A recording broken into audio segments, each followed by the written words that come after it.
There's been a spectacular collapse in the price of American oil, which has plunged into the negative for the first time ever due to coronavirus, closing at minus $37 a barrel. The Israeli Prime Minister Benjamin Netanyahu and his rival Benny Gantz are forming a government of national unity to deal with the COVID-19 crisis. And in other news, Brazil's chief prosecutor has called for an inquiry into President Bolsonaro's participation in a rally at which crowds called for a return to military rule. Also in this podcast. Hello, BBC. My name is Jacob. I'm calling from Loft Copenhagen in Copenhagen. We have just opened today. And some good news in Denmark as their lockdown eases. There's a rush for haircuts. Global demand for crude oil has plummeted as a result of the coronavirus pandemic and the measures to limit its spread. And that meant a dramatic day on Monday for US oil prices. They fell to record lows. The main benchmark, West Texas Intermediate, plunged 300%, ending up at a barrel scraping minus $37 a barrel. Tim Franks spoke to Ben Lefebvre, energy reporter for the Politico news website. So what does minus $37 a barrel mean? That means the price hit the bottom of the barrel, broke through the barrel, and it went about another $30 below. And it means what? That people are essentially being paid to take the stuff away? Yeah, it means that storage is full, and people who had contracts to take delivery of oil in May realized they would have no place to put it. So today they decided they needed to get rid of this oil as soon as possible, and were offering, if you did have storage, to pay you to take it away. Right, and that's because storage, land-based storage, is relatively expensive, I guess. Is that right? Relatively expensive. It's getting more expensive. People had been thinking that storage would start filling up or, completely fill up next month, but it seems to be happening now. So, again, if there's any sort of storage, either oil tanks or pipelines, I'd imagine people are going to try to start storing oil in ships they can hang off the coast. They're looking for anything they can get. Clearly, it is one extraordinary day. How far could we say it is a bit of a blip? Because this was about May futures. Things will get a bit more normal tomorrow. A bit more normal, but the new normal is very low prices. So this was kind of a blip on the radar about how bad things are going to get.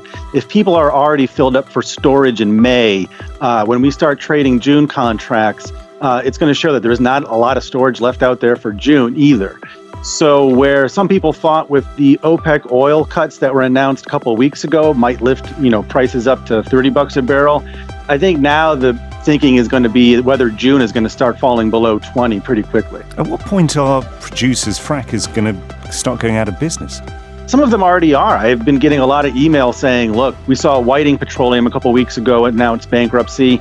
More and more of the smaller companies are going to be following suit if they're not already. I mean, right now, I think there's probably a lot of bankruptcies going on under the radar, just, smaller companies that don't get the media attention. But when we start seeing more announcements come from some of the mid-sized companies, I think you'll realize this has been going on for a little while now.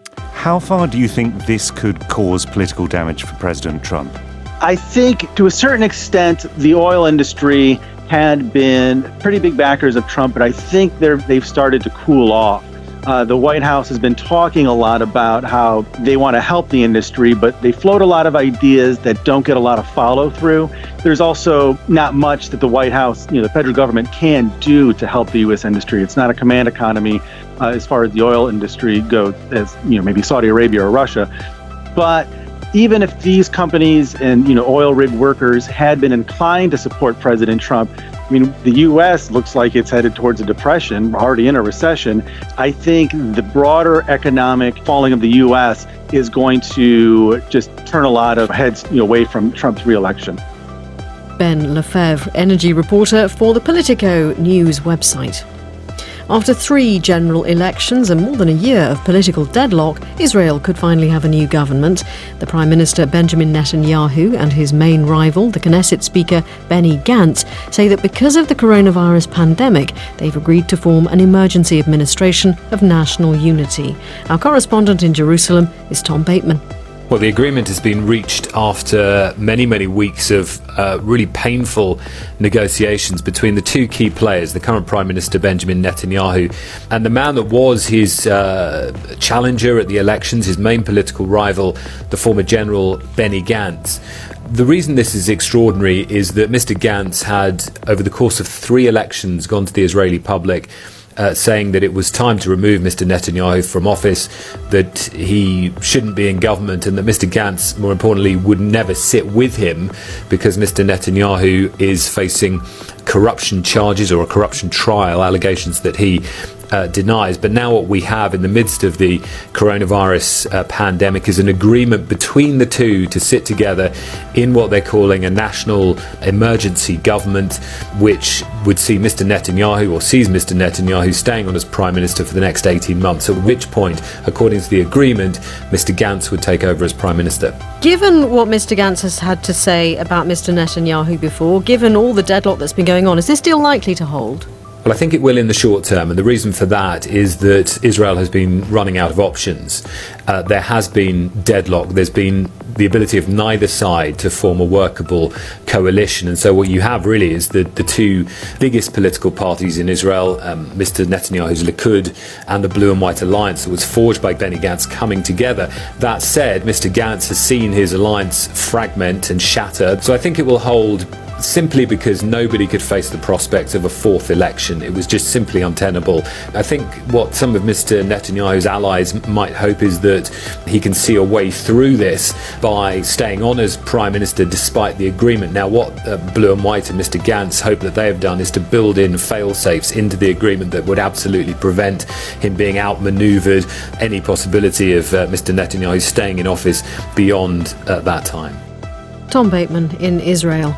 And staying in Israel, the country has begun its annual commemoration of the 6 million Jews who died in the Holocaust, with events this year being held in the shadow of the pandemic. Alan Johnston reports.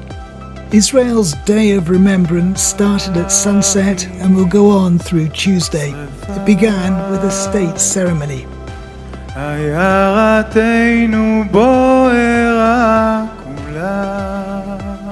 This year, the event had to conform with the ban on public gatherings, so it was recorded for broadcast in advance without any audience. Mid-morning on Tuesday, a siren will sound across Israel. Traditionally, the entire country comes to a halt. Drivers stop their cars, get out, and stand to attention for 2 minutes. This year, with so many Israelis at home on account of the virus, people are being asked to come out onto their balconies. Later, there'll be a wreath-laying ceremony. But again, this year, the virus means that the general public won't be able to look on and remember together the Holocaust's 6 million dead.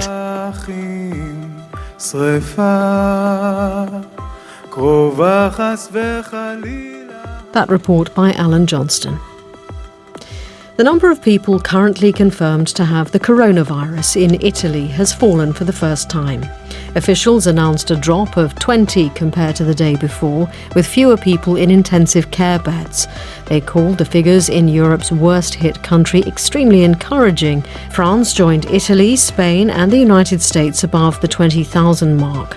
The country's top health ministry official called it a symbolic and painful number. More than a third of the French total died in care homes for the elderly. The last 3 cruise ships still sailing with passengers have arrived at ports. The Costa Deliciosa docked in Barcelona and the Pacific Princess has arrived in Los Angeles.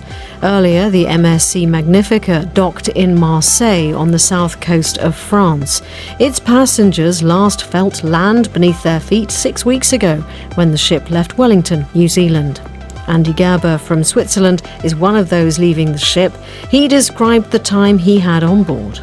We had a wonderful 2.5 months from Genoa to Wellington, where we still were cruising, and since then, of course, we're just sitting on the ship and the last 40 days. We were very glad that our captain, Roberto Lonetta, decided in Holbridge that we shouldn't go out, and since then we haven't been out, and we were very, very lucky not to have any corona illness on our ship. Hugh Schofield has been following developments. I mean, what's extraordinary is that there was no particular reception for them. They were a kind of travelling time capsule of people who'd got on a ship before all this coronavirus devastation took place and got off it into the middle of it. But because there was no one on the ship who had coronavirus, and because the authorities accepted that, they were allowed to disembark without any particular testing. We've seen other coronavirus cruise ships, as we know, going into port, and there's been an awful lot of tension around people getting off, getting back on again, because of fears that they might be travelling bringing the coronavirus with them. But this ship was clear, so the 1,700 passengers were able to just get off as normal and proceed on their way. I mean, that's the extraordinary thing about this story, is that they got on board before it all happened, and then when it all happened, they were on the ship, and basically they've been cruising around the world's oceans for the last 3 months, the last month of which without stopping anywhere because they couldn't, and finally arrived in their port of origin and have disembarked. It's them and 2 other ships, I think, are the only cruise ships left in this situation, and it's just that they've finally got home.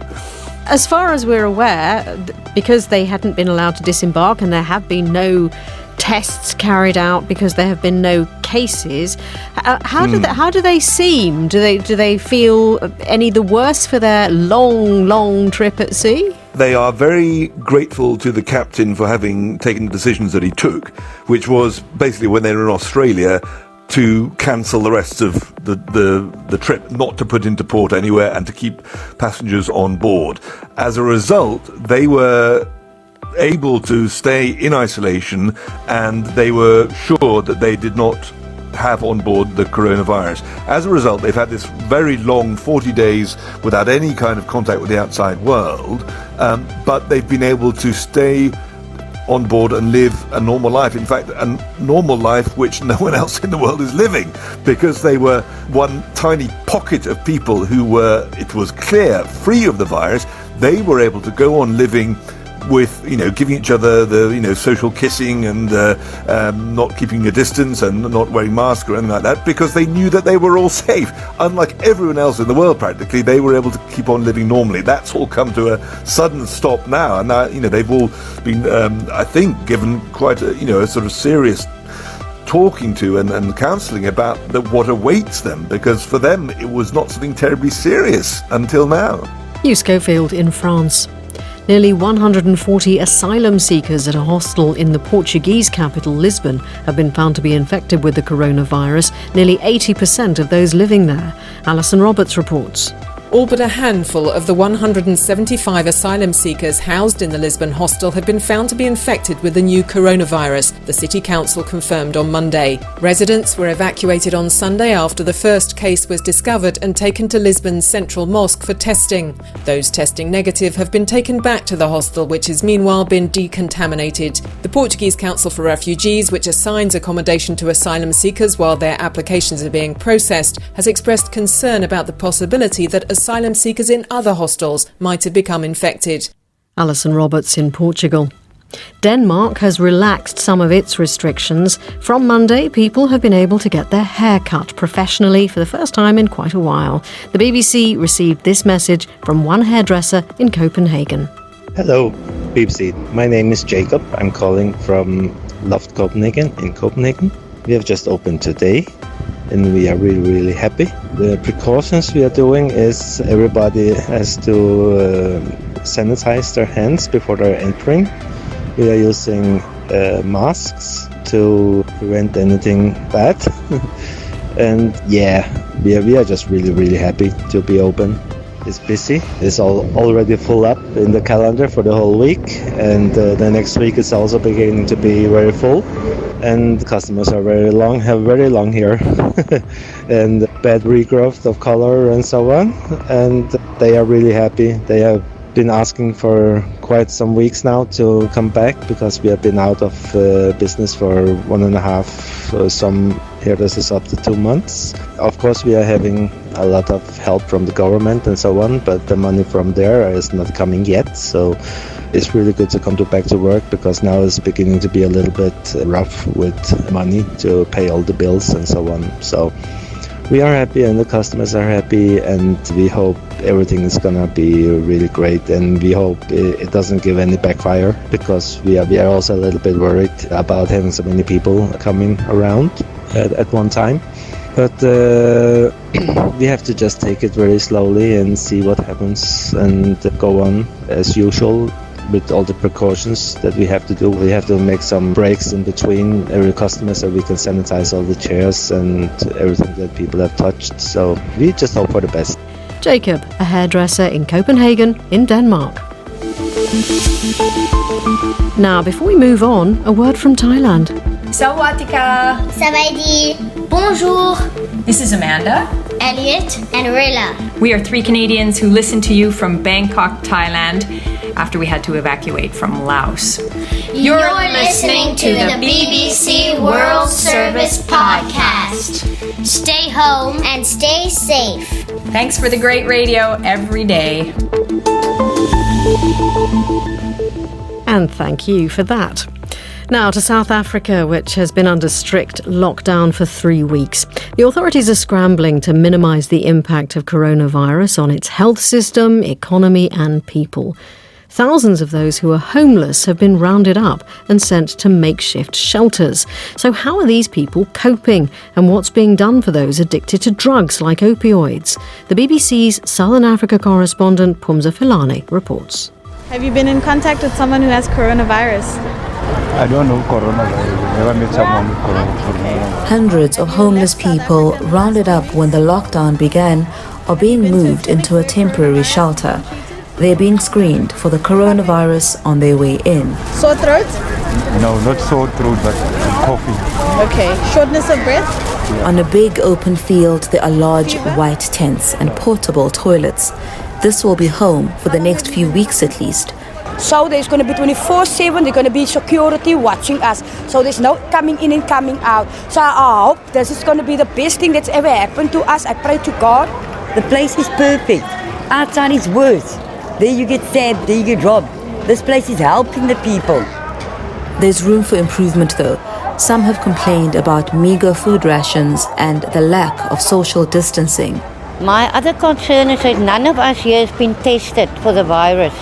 We are waiting on nurses, and that's very important. So we're not sure who might have it. I could have it and I don't know. It's in the late afternoon in what is usually a busy street in Pretoria.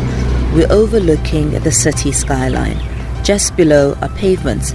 Come evening, cardboard boxes would act as the only barrier between concrete and flesh, somewhere to sleep for the night. Well, that has changed for now. Some homeless people have a dependency on drugs and alcohol, things they now can't access.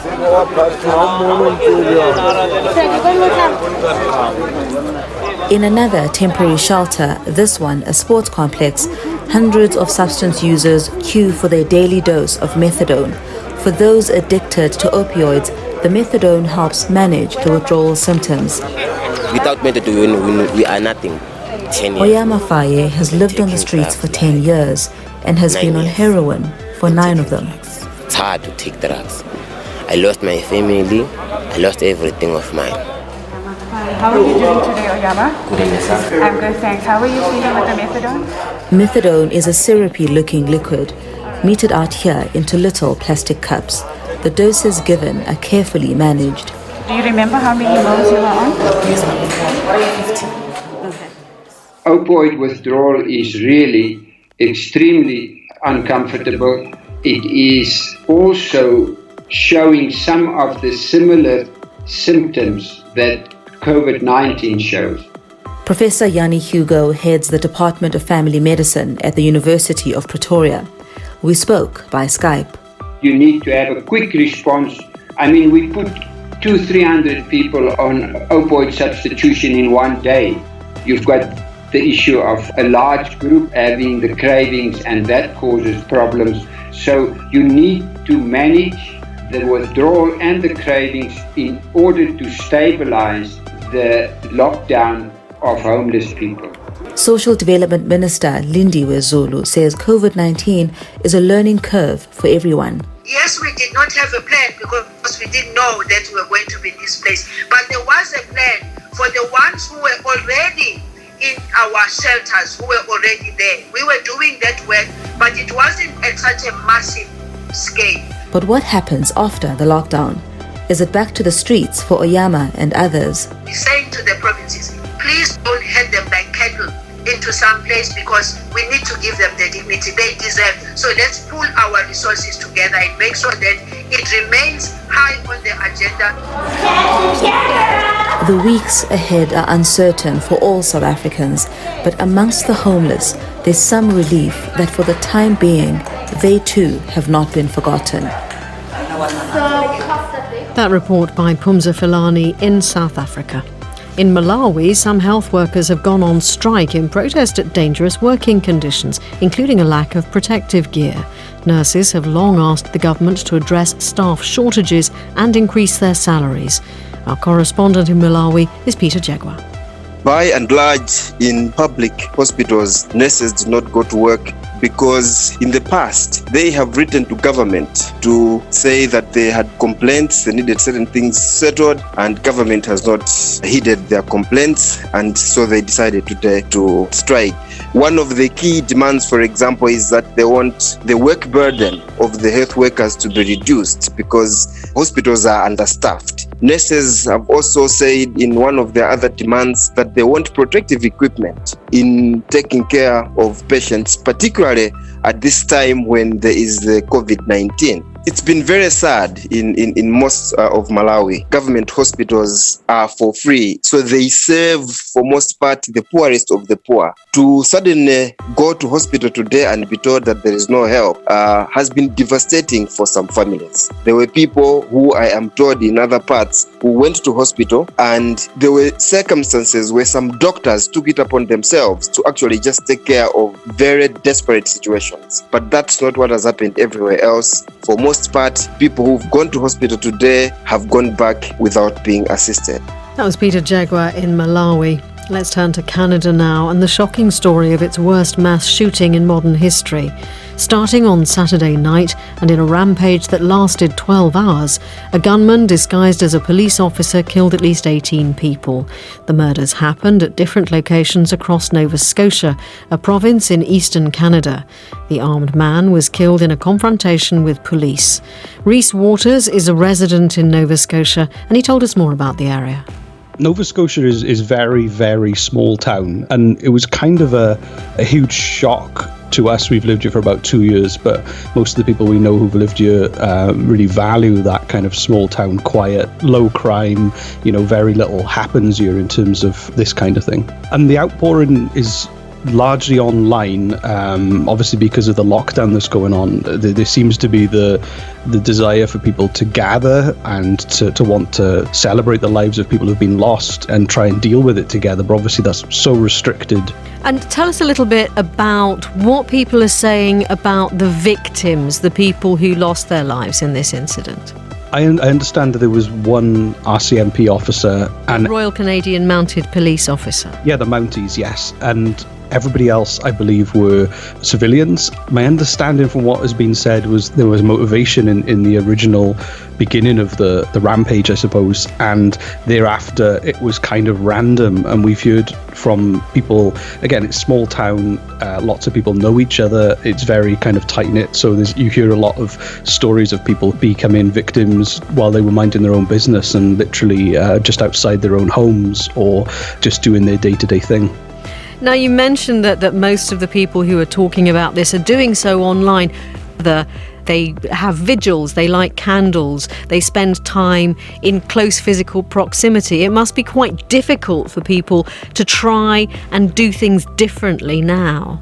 Yeah, there's a police station literally 20 minutes down the road from us, and some people gathered there while kind of respecting social distancing, just while the Mounties changed shift this morning, just as a sign of support. And now the conversation feels like it is people talking about the victims, setting up GoFundMe pages for the families, and I think people are trying to move on from the initial who is this person, where was he from, why did he do this, to now what can we as a community do, I suppose. And I know that there's not a big history of this in Canada and certainly not in Nova Scotia, so they're kind of working out how to deal with this.